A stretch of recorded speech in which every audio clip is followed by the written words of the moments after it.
Dua tiga ayam dikejar, kami tak sabar mau belajar. Bismillahirrahmanirrahim. Assalamualaikum warahmatullahi wabarakatuh. Selamat pagi murid-murid yang ada di sekolahan, murid boarding. Selamat pagi juga buat murid-murid yang ada di rumah. Selamat siang yang nonton siang, selamat sore yang nonton sore, dan selamat malam yang nonton malam hari. Oke, kali ini kita membahas tentang puisi rakyat. Langsung saja, mari kita bahas. Pengertian puisi rakyat. Puisi adalah karya sastra dengan bahasa yang didapatkan, dipersingkat, dan diberi irama dengan bunyi padu dan pemilihan kata kias. Salah satu jenis puisi yang banyak beredar di masyarakat Indonesia adalah puisi rakyat.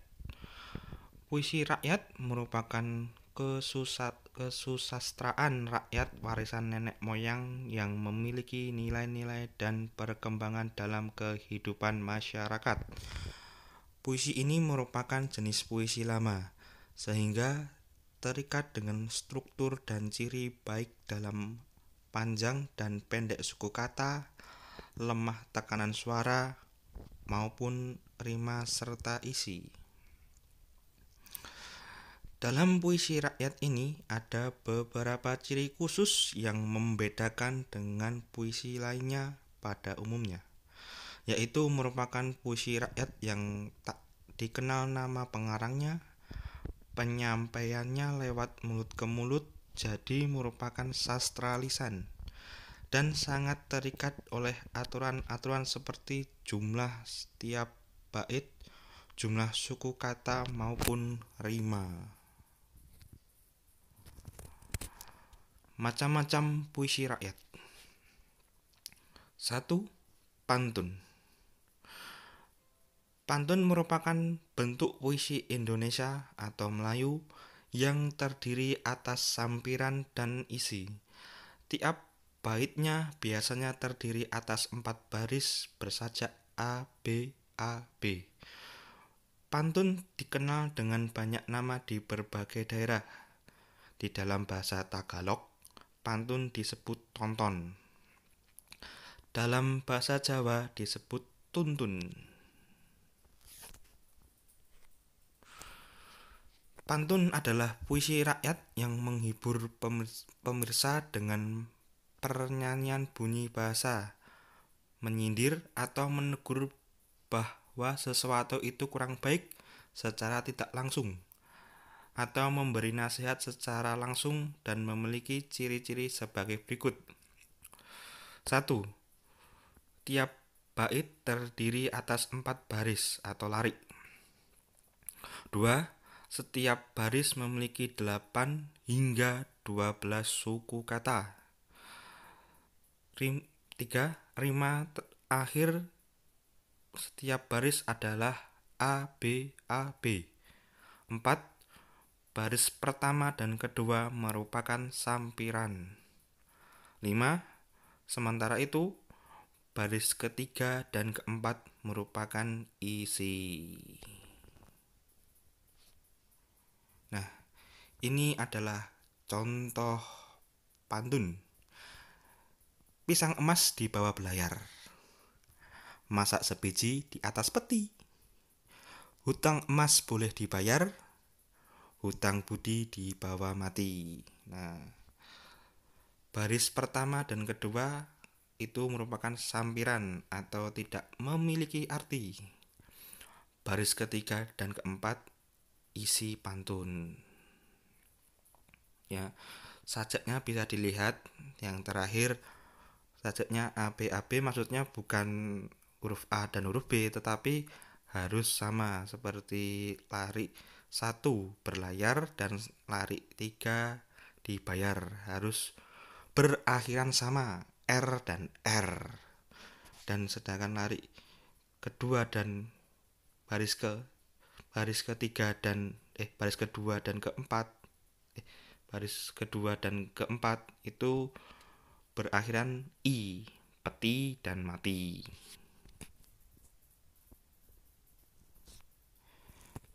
Contohnya seperti ini ya.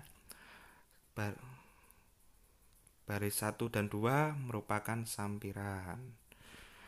Baris 3 dan 4 merupakan isinya. Jadi artinya dari pantun tadi, jadi jika memiliki hutang berupa uang atau barang bisa dikembalikan, tetapi hutang budi akan terus diingat sampai mati. Yang selanjutnya, contoh yang kedua, baik bergalas, baik tidak. Buli-buli bertali, benang. Baik berbalas, baik tidak, asal budi sama dikenang. Ya. Kamu bisa hitung ya, itu jumlah suku katanya antara 8 sampai 12. Seperti B, baik ada berapa suku kata? Baik ada 2 suku kata. Ditambah bergalas ada 3. Jadi ada 5. Ada kata baik tambah 2 ada 7. 7 dan kata terakhir tidak tambah 2 ada 9. Berarti di baris pertama ada 9 suku kata. Nanti benar-benar kamu hitung untuk membuat sebuah pantun, nggak sembarangan kamu sembarangan membuat pantun itu. Ya, seperti tadi ya, baris pertama dan kedua sampiran atau tidak memiliki arti. Baris ketiga dan keempat isi pantun. Nah, seperti tadi, yang artinya pantun tadi, jadi semua perbuatan baik yang dibalas maupun tidak dibalas pasti akan diingat.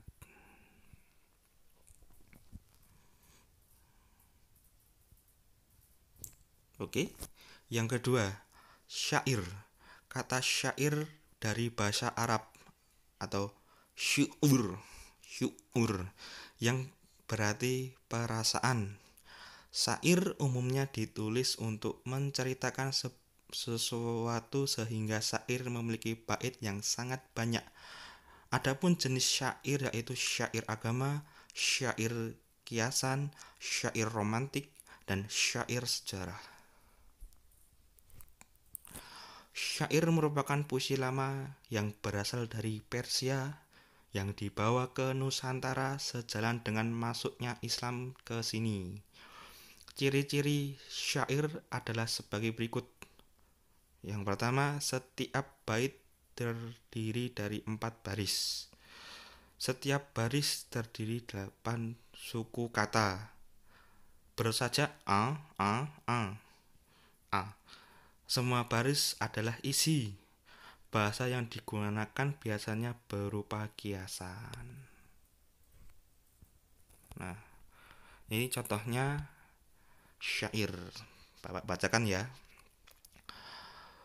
Perteguh jua alat perahumu, hasilkan bekal air dan kayu.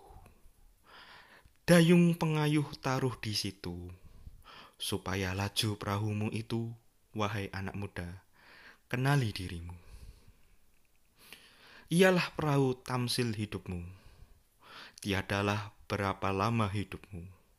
Ke akhirat jua kekal hidupmu.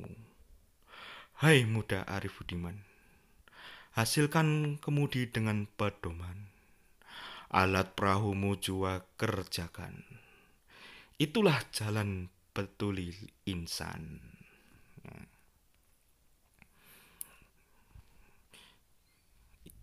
Sebagai tambahan, kaidah kebahasaan syair merupakan kalimat menyapa, kata seru, hai, wahai, dan sebagainya. Seperti contoh tadi, hai anak, hai muda Arif Budiman. Itu merupakan kalimat menyapa. 2. Kalimat perintah terhadap yang dinasihati atau pembaca.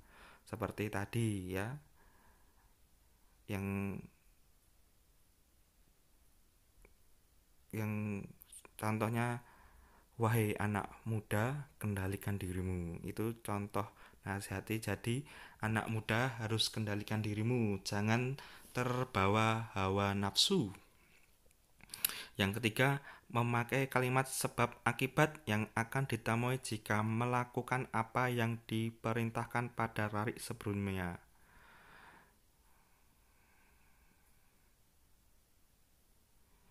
Yang seperti pada larik, ialah perahumu tamsil hidupmu, tiada berapa lama hidupmu, ke akhirat kekal hidupmu. Yang artinya hidupmu itu tidak akan lama, atau hidup itu hanya sebentar, hanya mampir minum, dan dan kemudian ke akhirat jua kekal hidupmu. Artinya ke akhirat adalah akhir hidupmu, atau kematian bakal menghampiri dirimu. 4. Pilihan kata yang digunakan merupakan kata bersifat simbolik dan ungkapan lama. Sifat simbolik ini seperti perahu tamsil hidupmu, artinya jalan hidupmu. Itu ungkapan lama. Yang kelima, pemilihan kata sangat indah dengan makna yang dalam. Yang perlu kamu ketahui, di akhir dari setiap syair ini merupakan bersifat a, ya. Yang pertama dari perahumu, kayu, situ, itu, dirimu. Itu merupakan contoh akhiran a. Dan an seperti budiman, pedoman, kerjakan, insan merupakan contoh dari akhiran syair a. Jadi ketika kalian membuat syair, kamu harus memperhatikan kalimat akhirnya sama tidak dengan kalimat atasnya. Jika tidak sama, itu tidak dianggap sebagai syair. Yang selanjutnya, gurindam. Jenis puisi karya yang terakhir adalah gurindam. Ini adalah salah satu bentuk puisi lama dan memiliki pengaruh sastra Hindu. Gurindam terdiri atas 2 bait dan tiap baitnya terdiri atas 2 baris yang memiliki rima a. Sekilas gurindam terlihat sama dengan karima atau pantun kilat, namun pada baris pertama adalah sebab atau syarat, sementara baris kedua merupakan akibat atau tujuan dan umumnya dipakai untuk menyampaikan nasihat. Gurindam adalah puisi lama atau Melayu, memiliki ciri sebagai berikut. Terdiri atas 2 baris dalam sebait, memiliki jumlah suku kata sekitar 10-14 kata. Setiap baris memiliki rima sama atau bersajak AA, BB, CC, dan seterusnya. Merupakan satu kesatuan yang utuh. Baris pertama berisi soal, masalah, atau perjanjian. Baris kedua berisi jawaban akibat dari masalah perjanjian pada baris pertama. Atau isi atau maksud gurindam terdapat pada baris kedua. Isi gurindam biasanya berupa nasihat, filosofi hidup, dan kata-kata mutiara. Struktur gurindam. Struktur penyajian gurindam terdiri atas 2 larik, merupakan larik isi yang berhubungan.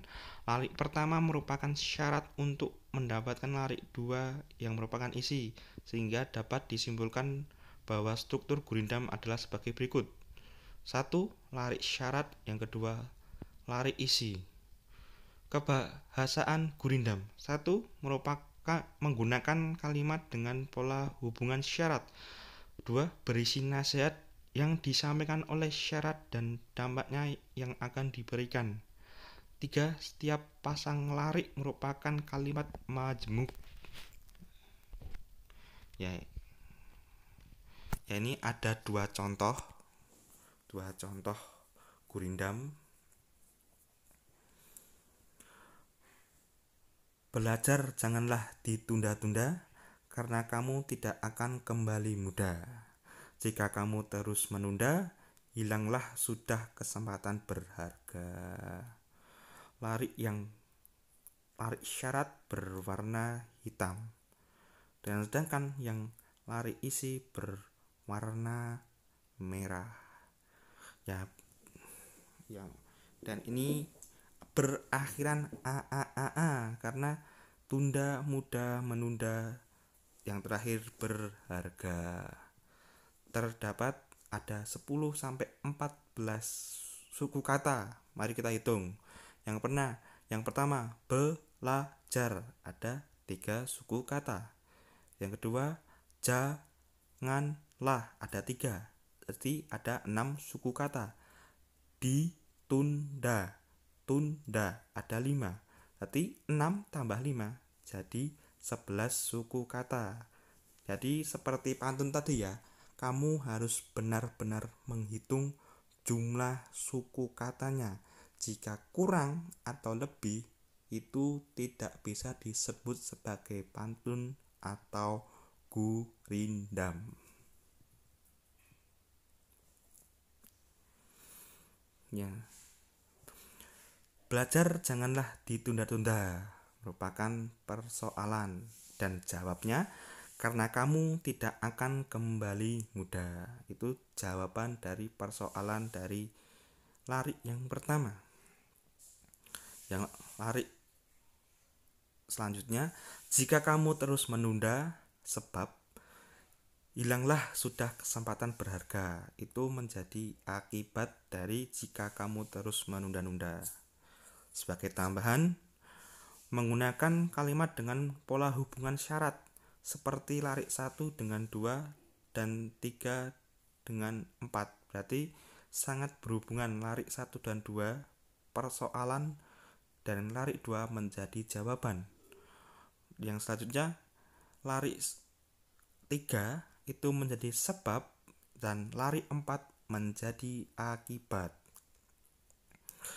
Berisi nasihat yang disampaikan oleh syarat dan dampak yang akan diberikan terhadap lari 2 dan 4. Nah, seperti contoh lari 2. Lari 2 merupakan jawaban ketika kamu memiliki persoalan dari lari 1, yang artinya kamu jangan menunda-nunda belajar, dan jawabnya kamu tidak akan kembali muda. Itu seperti jawab inti dari lari 1 dan 2. Oke. Mungkin cukup sekian pertemuan kali ini. Bapak ucapkan alhamdulillah, jazakumullahu khaira. Semoga Allah paring barokah. Bila Bapak punya ada kesalahan dalam pembelajaran kali ini, atau suara kurang menyenangkan, atau yang kurang audionya kurang bagus, Bapak ucapkan mohon maaf yang sebesar-besarnya. Tetap jaga kesehatan, jangan lupa pakai masker kalau keluar, cuci tangan dengan air mengalir dan hand sanitizer. Gak usah petakilan, gak usah keluar rumah kalau gak penting-penting amat. Oke? Akhirul kalam. Wassalamualaikum warahmatullahi wabarakatuh.